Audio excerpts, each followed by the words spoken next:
আমার পিছনে যে স্কুলটা আছে সেটা বাঁকুড়া জেলার অন্যতম ঐতিহ্যবাহী স্কুল।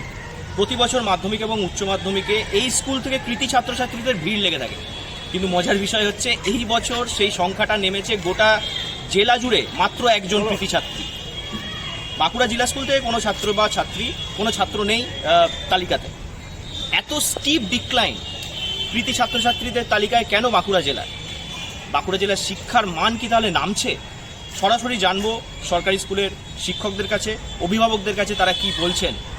তাদের মতে তাদের সন্তানদের এবং ছাত্রছাত্রীদের ভবিষ্যৎটা কি। এই বছর গোটা বাঁকুড়া জেলা থেকে মাত্র একজন কৃতি ছাত্রী, বাঁকুড়া জেলা স্কুল থেকে কেউ নেই। এদিকে রামকৃষ্ণ মিশন কাঁপাচ্ছে, কেন হলো এরকমটা? দেখুন, মেন যে সমস্যাটা আমরা রিয়েলাইজ করি শিক্ষক হিসেবে, স্ক্রিন টাইম।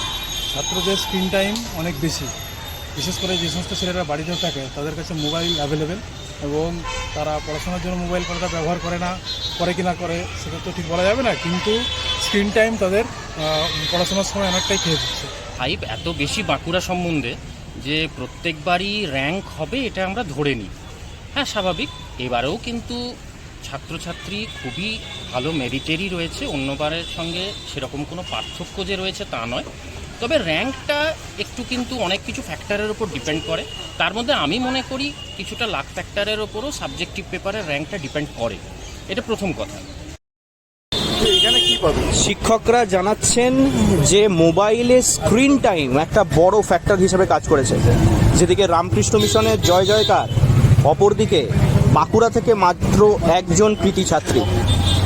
ডে স্কলার স্কুলে ছাত্রছাত্রীরা বাড়িতে গিয়ে মোবাইল ব্যবহার করছেন এবং সেটাই তাদের পড়াশোনার কিছুটা ক্ষতি করছে বলে মনে করছেন শিক্ষকরা।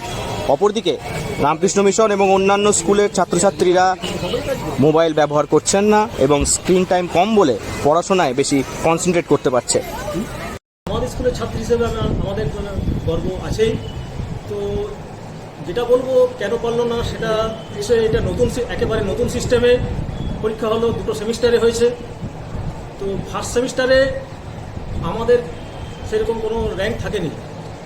তো সেকেন্ড সেমিস্টারের পরেই দেখা যাচ্ছে যে ফোর্থ সেমিস্টারে দেখা যাচ্ছে যে একটা র্যাঙ্ক চলে এসছে। কেউ কেউ দায়ী করছেন সেমিস্টার সিস্টেমটাকে, আবার কেউ কেউ দায়ী করছেন ছাত্রছাত্রীদের পড়াশোনার পরিবেশ এবং মোবাইলের ব্যবহারকে। অতিবুদ্ধিমান মুঠোফোন এবং প্রযুক্তির অপব্যবহার রয়েছে শিক্ষার অবনতির কারণ। তাহলে কি বাঁকুড়ার ভবিষ্যৎ রয়েছে সেফ হাতে?